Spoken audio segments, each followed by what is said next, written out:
പ്രിയ നാട്ടുകാരെ, സഹോദരി സഹോദരന്മാരെ, എല്ലാവർക്കും എൻ്റെ നമസ്കാരം. ഒരു വനിതാ സംരംഭക എന്ന നിലയിൽ രണ്ട് വാക്ക് സംസാരിക്കാനാണ് എന്നെ ഈ വേദിയിലേക്ക് ക്ഷണിച്ചിരിക്കുന്നത്. പക്ഷേ ഞാൻ ആദ്യമായിട്ടാണ് ഇത്രയും ഒരു വേദിയുടെ മൈക്കിന്റെ ഫ്രണ്ടിൽ നിന്ന് സംസാരിക്കുന്നത്. അതിൻ്റെതായ പ്രശ്നങ്ങളൊക്കെ കാണും. നിങ്ങൾ എന്നോട് ക്ഷമിച്ച് സഹകരിക്കണമെന്ന് ഞാൻ ആദ്യം തന്നെ പറയുകയാണ്. ഫസ്റ്റ് ടൈം ഞാൻ എന്നെ ഒന്ന് പരിചയപ്പെടുത്താം. എൻ്റെ പേര് ഷിജിന ഷാമോൻ എന്നാണ്. ഞാനൊരു ഹോം ബേക്കറാണ്, മെഹന്തി ഡിസൈനറാണ്, അത്യാവശ്യം ആർട്ട് ക്രാഫ്റ്റ് ഒക്കെ ചെയ്യുന്നുണ്ട്. പിന്നെ ചെറിയൊരു യൂട്യൂബർ കൂടെയാണ്. അപ്പം നമ്മളിങ്ങനെ കുറെ കാര്യങ്ങളൊക്കെ ചെയ്യുന്നുള്ളപ്പോൾ ഒത്തിരി പേര് എന്നോട് ചോദിക്കാറുണ്ട്, ഇതെങ്ങനെയാണ് പഠിച്ചത് എന്നൊക്കെ ചോദിക്കാറുണ്ട്. ശരിക്കും പറഞ്ഞാൽ ഞാൻ ഇതെങ്ങും പോയി പഠിച്ചതല്ല. സ്കൂളിലൊക്കെ പഠിക്കുന്ന സമയത്ത് നമ്മൾ ക്രാഫ്റ്റ് കാര്യങ്ങളൊക്കെ ചെയ്യുമായിരുന്നു. അത് കഴിഞ്ഞ് പിന്നെ അതുമായിട്ട് വലിയ കണക്ഷനൊന്നും ഇല്ലായിരിക്കുമായിരുന്നു. പിന്നെ ഫ്ലവേഴ്സ് ഒക്കെ ഉണ്ടാക്കി അങ്ങനെയൊക്കെയുള്ള പരിപാടി ഉള്ളായിരുന്നു. അപ്പം ഞാൻ പലതവണ വിചാരിച്ചിട്ടുണ്ട്, ഇത്തരം കാര്യങ്ങളൊക്കെ എനിക്ക് എന്തെങ്കിലുമൊക്കെ ചെയ്യാൻ പറ്റുന്നുണ്ടെങ്കിലും ഇത് ഏണിങ്സിലേക്ക് ചെയ്യാൻ പറ്റുന്നില്ലല്ലോ, അങ്ങനെ എത്തിക്കാൻ പറ്റുന്നില്ലല്ലോ എന്ന് അങ്ങനെ വിചാരിച്ചിരിക്കുമ്പോഴാണ് ഫോണിനകത്തൊക്കെ ഓരോരുത്തർ കേക്കൊക്കെ ഉണ്ടാക്കി ഇങ്ങനെ വീഡിയോസ് ഒക്കെ കാണുന്നത്. അത് കണ്ടിട്ടാണ് ഞാൻ ഫസ്റ്റ് ടൈം ഒരു കേക്ക് ഉണ്ടാക്കുന്നത്. അങ്ങനെ ഒരു കേക്ക് ഉണ്ടാക്കുന്നതിന്റെ ഹസ്ബൻഡിന്റെ ബർത്ത്ഡേക്ക് വേണ്ടിയാണ്. അതൊരു സർപ്രൈസ് കേക്ക് ആയിരുന്നു. അതിന്റെ ഫോട്ടോ കണ്ടിട്ടാണ് എനിക്ക് അടുത്ത ഒരു കേക്കിന് ആൾ ഓർഡർ തന്നത്. അങ്ങനെയാണ് ഞാൻ ഈ കേക്കിന്റെ ഫീൽഡിലേക്ക് എത്തിപ്പെട്ടത്.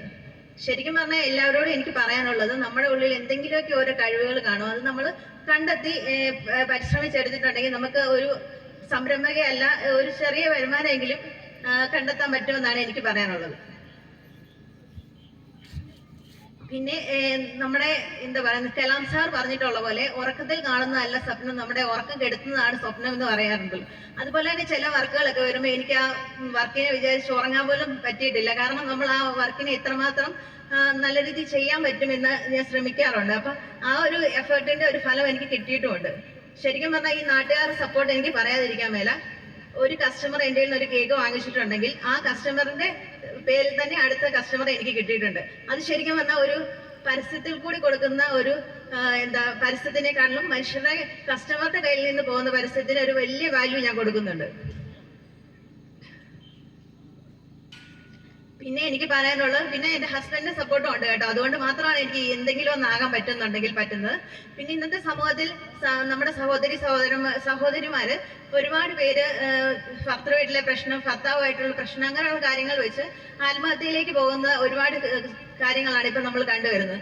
ശരിക്കും പറഞ്ഞാൽ ആത്മഹത്യ ഒന്നിനൊരു പരിഹാരമല്ല. നമുക്ക് എന്തെങ്കിലുമൊക്കെ ഒരു ജീവിക്കാനായിട്ട് ഒരുപാട് മാർഗങ്ങളുണ്ട്. അങ്ങനെ ജീവിച്ച് കാണിക്കുകയാണ് ചെയ്യേണ്ടത്. അല്ല ആത്മഹത്യ ചെയ്തുകൊണ്ട് നമ്മുടെ വീട്ടുകാർക്ക് മാത്രമേ അതിന്റെ ഒരു നഷ്ടം സംഭവിക്കുകയുള്ളൂ.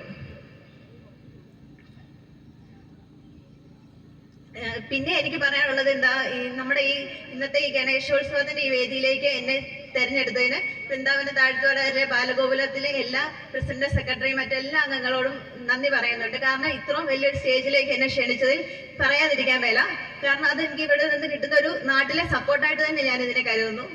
ഇന്നത്തെ ഗണേശോത്സവത്തിന് എന്നെ എല്ലാവിധ ആശംസകളും നേരുന്നുണ്ട്. പിന്നെ എനിക്ക് ഒരു കാര്യം പറയാൻ എന്താണെന്ന് വെച്ചാൽ, ഇപ്പം തന്നെ നമുക്ക് പെരുമ്പാറ ഒരു ഓണാഘോഷ പരിപാടി ഉണ്ട്. അതിനാണ് ഞാൻ കഴിഞ്ഞ വർഷം ട്രോഫിയൊക്കെ കൊടുത്തിട്ടുണ്ടായിരുന്നു. അപ്പൊ അതിന്റെ ഒരു ഭാഗമായിട്ട് എനിക്ക് അങ്ങോട്ട് പോകേണ്ടതുകൊണ്ട് ഇതിന്റെ ഇച്ചിരി സമയം കൂടെ ഇരുന്നിട്ട് എനിക്ക് പോകണമെന്ന് അത്രേ ഉള്ളൂ പറയാൻ. ഇത്രയും പറഞ്ഞുകൊണ്ട് എന്റെ വാക്കുകൾ നിർത്തുന്നു.